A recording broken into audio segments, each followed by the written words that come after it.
Well, the job we did this week was to pinch off the tops of the broad beans, which discourages the black flies and also encourages the plant to put energy into the producing nice big pods rather than continuing to grow upwards.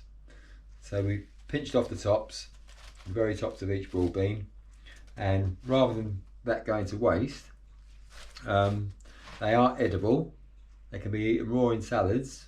They taste a little bit like broad beans really, or they can be cooked up as well as greens and used in various dishes, wherever you use greens really.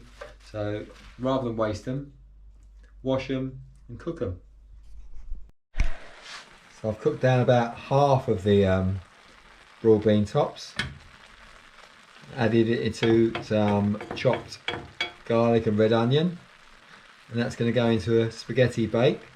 So for one crop of broad beans you get not only broad beans, but you also get some greens.